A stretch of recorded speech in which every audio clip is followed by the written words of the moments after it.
Hi friends, welcome to my channel. இன்னைக்கு நம்ம புளி சேர்க்காத ஒரு மீன் குழம்பு எப்படி செய்யறதுன்னு பார்க்க போறோம்.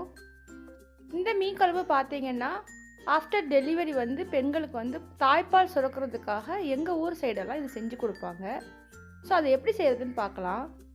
இதுக்காக வேண்டி இன்றைக்கி காரல் மீன் எடுத்து வச்சுருக்கேன். ஒரு 1/2 கிலோ மீனை க்ளீன் பண்ணி எடுத்து வச்சுருக்கேன். அதுக்கு தேவையான பொருட்கள் எல்லாம் இங்கே ரெடியாக இருக்குது.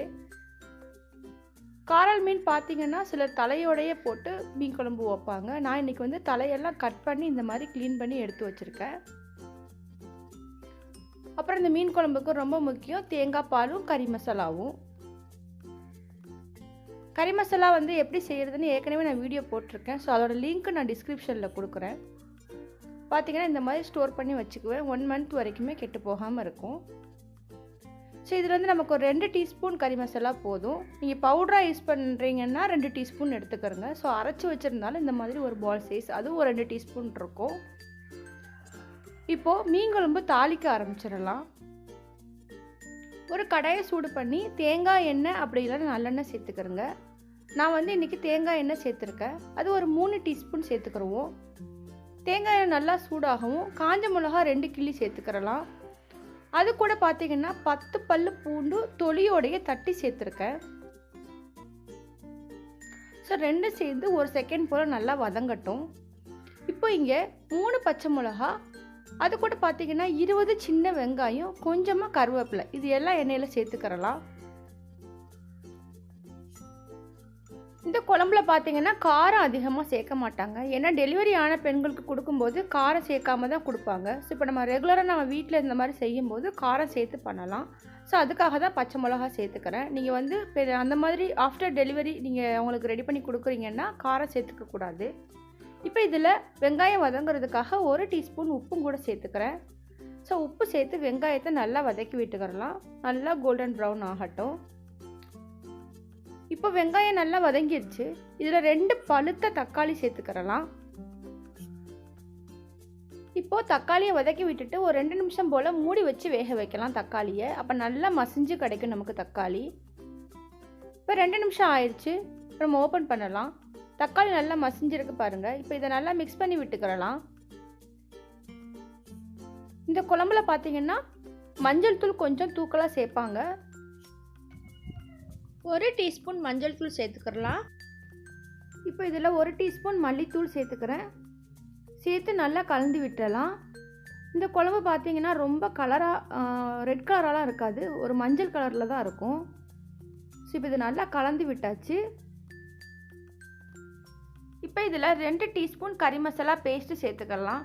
ரொம்ப ஷார்ட்டாக சொல்லிடுறேன். கறி மசாலாங்கிறது சீரகம், மிளகு, பெருஞ்சீரகம், கொஞ்சமாக பாதாம் சேர்த்து அரைச்சி வச்சுருக்கேன். ஸோ அதுதான் கறி மசாலா. இதுக்கடையில் பார்த்தீங்கன்னா ஒரு பாதி மூடி தேங்காயோட பால் எடுத்து வச்சுருக்கேன். ஸோ 1ஆம் பால் 2ஆம் பால் ரெண்டுமே சேர்த்தாப்புலே எடுத்து வச்சுருக்கேன். இப்போ நம்ம 1/2 கிலோ மீனுக்கு குழம்பு ரெடி பண்ணுறோம். நான் ஒரு 3/4 லிட்டர் பால் சேர்க்குறேன்.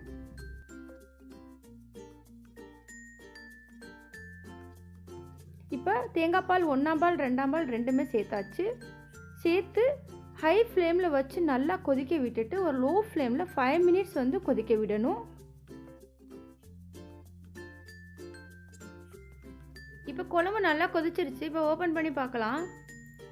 இப்போ மசாலாவோட பச்சை வாசனை எல்லாமே போயிடுச்சு. இந்த டைம் நம்ம க்ளீன் பண்ணி எடுத்து வச்சுருக்க மீனை சேர்த்துக்கிறலாம். மீன் சேர்த்துட்டு ஒரு கரண்டியோ ஸ்பூனோ வச்சு மிக்ஸ் பண்ணக்கூடாது. அப்படி நீங்கள் மிக்ஸ் பண்ணிங்கன்னா மீன் உடஞ்சிரும். அப்போ பார்த்தீங்கன்னா மீன் ஆணை ஃபுல்லாக முள்ளாயிரும். ஸோ அதனால் மிக்ஸ் பண்ணாதீங்க.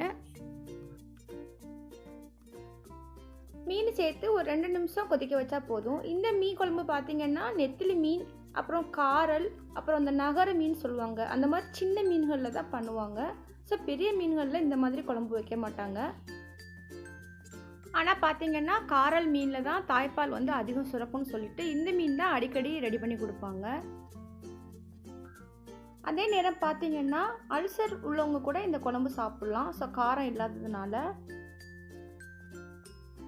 நம்ம சேனலை சப்ஸ்கிரைப் பண்ணால் பார்த்துக்கிட்டு இருக்கீங்கன்னா சப்ஸ்கிரைப் பண்ணிவிட்டு பாருங்கள். அப்படியே பக்கத்தில் உள்ள பெல் ஐக்கானை கிளிக் பண்ணுங்கள். அப்போ தான் நான் போடுற ஒவ்வொரு ரெசிபியும் உங்களுக்கு நோட்டிஃபிகேஷனாக வரும்.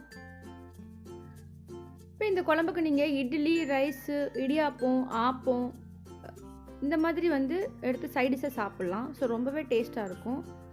இப்போ நம்ம காரத்துக்காக இதில் வந்து பச்சை மிளகா, காஞ்ச மிளகா 2ம் சேர்த்துருக்கோம்.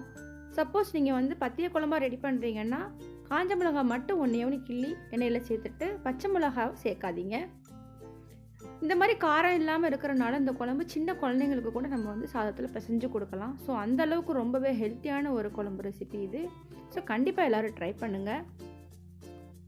ஸோ 2 நிமிஷம் ஆயிடுச்சு. நம்ம வந்து ஸ்டவ் ஆஃப் பண்ணிடணும். ஸ்டவ் ஆஃப் பண்ணுறதுக்கு முன்னாடி கொஞ்சமாக கருவேப்பிலை வாசனைக்கு போட்டுட்டு ஆஃப் பண்ணிக்கிறலாம். இந்த மீன் குழம்புல நம்ம புளி சேர்க்காமல் செய்கிறதுனால ஸோ அடுத்த நாள் வச்சுலாம் சாப்பிட மாட்டாங்க. ஸோ அந்த அன்னைக்கே அது முடிக்கிற மாதிரி தான் செய்வாங்க. அதனால் கொஞ்சமாக செய்வாங்க இந்த மீன் குழம்பு. ஸோ கண்டிப்பாக எல்லோரும் ட்ரை பண்ணுங்கள். ரொம்பவே ஹெல்த்தியான ஒரு குழம்பு ரெசிபி இது. உங்களுக்கு இந்த ரெசிபி பிடிச்சிருந்தா லைக் பண்ணுங்கள், ஃபேமிலி அண்ட் ஃப்ரெண்ட்ஸுக்கு ஷேர் பண்ணுங்கள். மறக்காமல் உங்களோட கமெண்ட்ஸையும் தெரிவிச்சுக்கிறங்க.